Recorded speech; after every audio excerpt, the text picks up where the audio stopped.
Good morning. Welcome to Motherhood Life. I'm Julie, and this is reading the Word through in a year. We're reading from the Chronological Bible. Today's reading is Exodus 32 to Exodus 34:35. So grab your beverage, whatever it is that you drink. And my mug of the hour is Cracker Barrel. Is that Cracker Barrel? Yeah, Cracker Barrel. It's one of our favorite places to go, to eat. I have a little bit of tea in there this morning.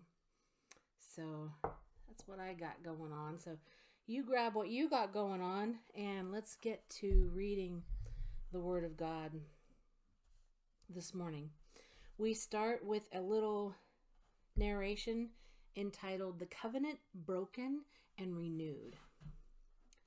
It has been only a brief time since the Israelites enthusiastically accepted the terms of God's covenant and vowed obedience to his laws.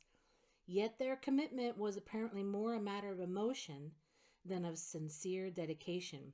For with Moses gone up into the mountain only a month, the people asked Aaron to give them a tangible God to worship, an idol.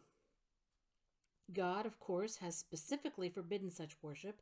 Nevertheless, Aaron is persuaded and builds a golden calf, which the Israelites worship.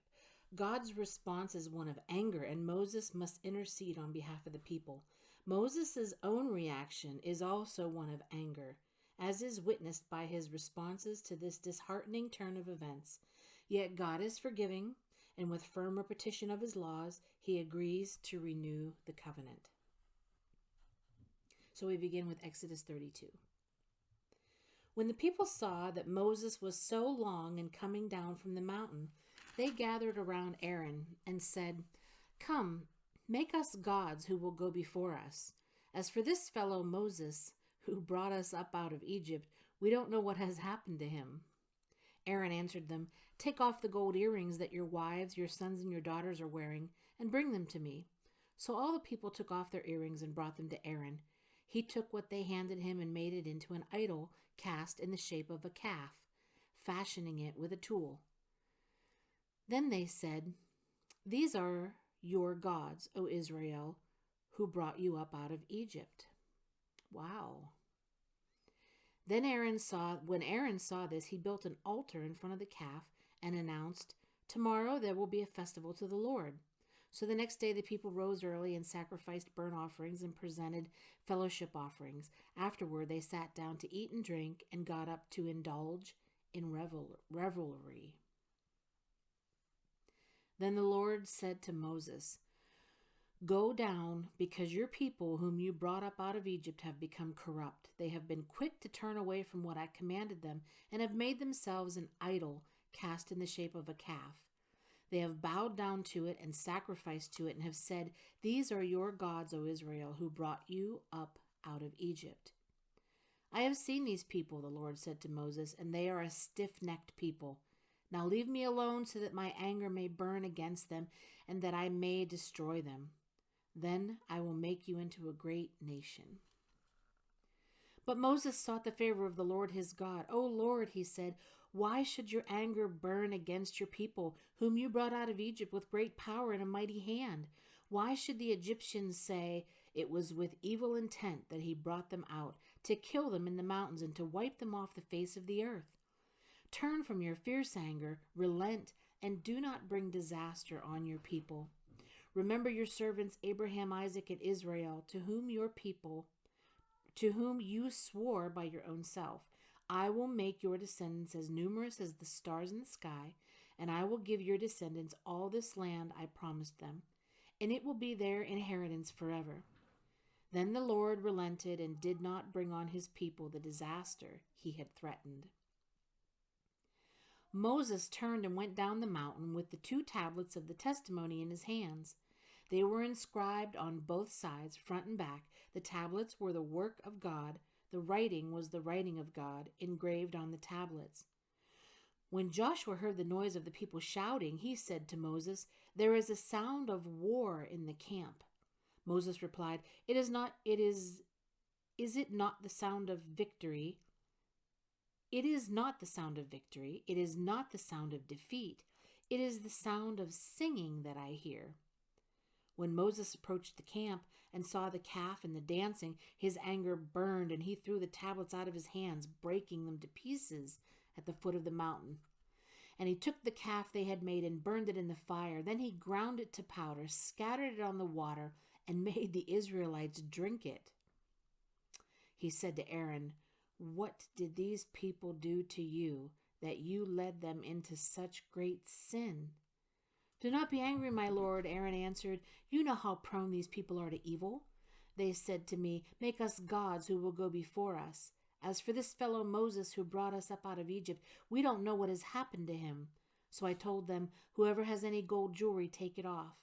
Then they gave me the gold, and I threw it into the fire, and out came this calf. Moses saw that the people were running wild and that Aaron had let them get out of control and so become a laughing stock to their enemies. So he stood at the entrance to the camp and said, "Whoever is for the Lord, come to me." And all the Levites rallied to him. Then he said to them, "This is what the Lord, the God of Israel, says. Each man strap a sword to his side, go back and forth through the camp from one end to the other, each killing his brother and friend and neighbor." The Levites did as Moses commanded, and that day about 3,000 of the people died. Then Moses said, "You have been set apart to the Lord today, for you were against your own sons and brothers, and he has blessed you this day."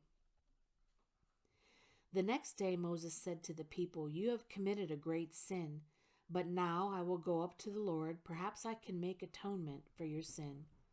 So Moses went back to the Lord and said, "Oh, what a great sin these people have committed. They have made themselves gods of gold. But now, please forgive their sin. But if not, then blot me out of the book you have written."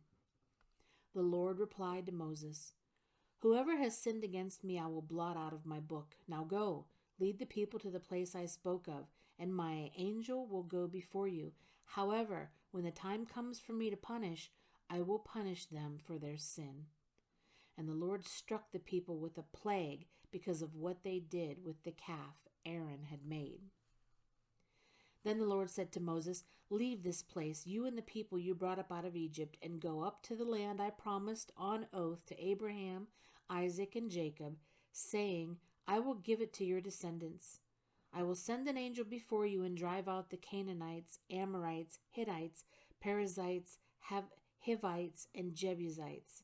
Go up to the land flowing with milk and honey, but I will not go with you, because you are a stiff-necked people, and I might destroy you on the way." When the people heard these distressing words, they began to mourn, and no one put on any ornaments. For the Lord had said to Moses, "Tell the Israelites, you are a stiff-necked people.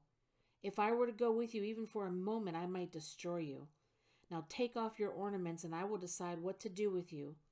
So the Israelites stripped off their ornaments at Mount Horeb.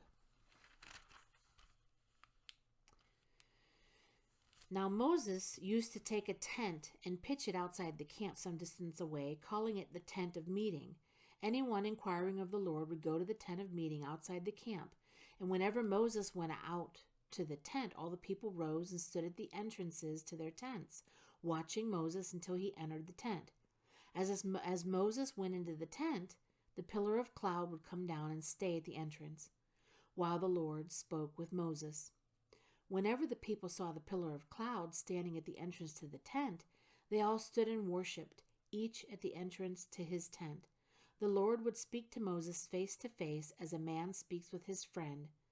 Then Moses would return to the camp, but his young aide, Joshua son of Nun, did not leave the tent. Moses said to the Lord, "You have been telling me, 'Lead these people,' but you have not let me know whom you will send with me. You have said, 'I know you by name,' and you have found favor with me. If you are pleased with me, teach me your ways so I may know you and continue to find favor with you. Remember that this nation is your people." The Lord replied, "My presence will go with you, and I will give you rest."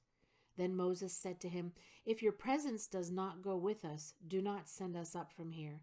How will anyone know that you are pleased with me and with your people unless you go with us?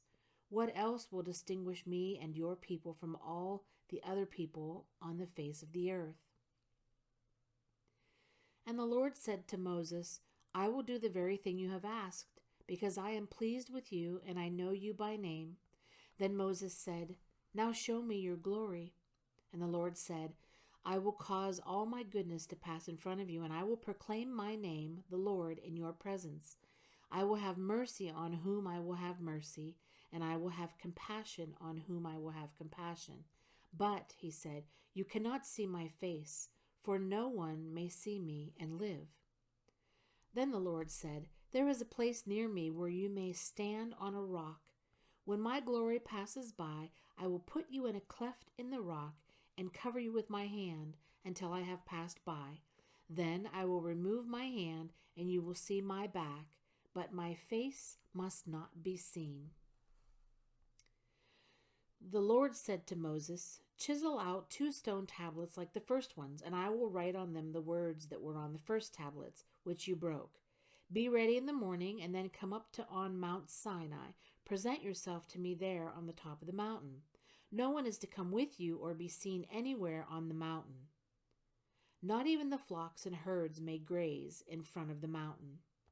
So Moses chiseled out 2 stone tablets like the first ones and went up Mount Sinai early in the morning as the Lord had commanded him, and he carried the 2 stone tablets in his hands. Then the Lord came down in the cloud and stood there with him and proclaimed his name, the Lord. And he passed in front of Moses, proclaiming, the Lord, the compassionate and gracious God, slow to anger, abounding in love and faithfulness, maintaining love to thousands, and forgiving wickedness, rebellion, and sin. Yet he does not leave the guilty unpunished. He punishes the children and their children for the sin of the fathers to the 3rd and 4th generation. Moses bowed to the ground at once and worshipped. "O Lord, if I have found favor in your eyes," he said, "then let the Lord go with us. Although this is a stiff-necked people, forgive our wickedness and our sin, and take us as your inheritance." Then the Lord said, "I am making a covenant with you. Before all your people I will do wonders never before done in any nation in all the world. The people you live among will see how awesome is the work that I, the Lord, will do for you. Obey what I command you today. I will drive out before you the Amorites, Canaanites, Hittites, Perizzites, Hivites, and Jebusites. Be careful not to make a treaty with those who live in the land where you are going, or they will be a snare among you. Break down their altars, smash their sacred stones, and cut down their Asherah poles. Do not worship any other god, for the Lord, whose name is jealous, is a jealous God. Be careful not to make a treaty with those who live in the land, for when they prostitute themselves to their gods and sacrifice to them, they will invite you and you will eat their sacrifices. And when you choose some of their daughters as wives for your sons, and those daughters prostitute themselves to their gods, they will lead your sons to do the same." Then the Lord said to Moses, "Write down these words, for in accordance with these words I have made a covenant with you and with Israel." Moses was there with the Lord 40 days and 40 nights without eating bread or drinking water, and he wrote on the tablets the words of the covenant, the 10 Commandments. When Moses came down from Mount Sinai with the 2 tablets of the testimony in his hands, he was not aware that his face was radiant because he had spoken with the Lord. When Aaron and all the Israelites saw Moses, his face was radiant, and they were afraid to come near him. But Moses called to them. So Aaron and all the leaders of the community came back to him, and he spoke to them. Afterward, all the Israelites came near him, and he gave them all the commands the Lord had given him on Mount Sinai. When Moses finished speaking to them, he put a veil over his face. But whenever he entered the Lord's presence to speak with him, he removed the veil until he came out. And when he came out and told the Israelites what had been commanded, they saw that his face was radiant. Then Moses would put the veil back over his face until he went in to speak with the Lord. that ends the reading for the Word of God for today. Thank you so much for joining me here on Mohood Life, and have a blessed day.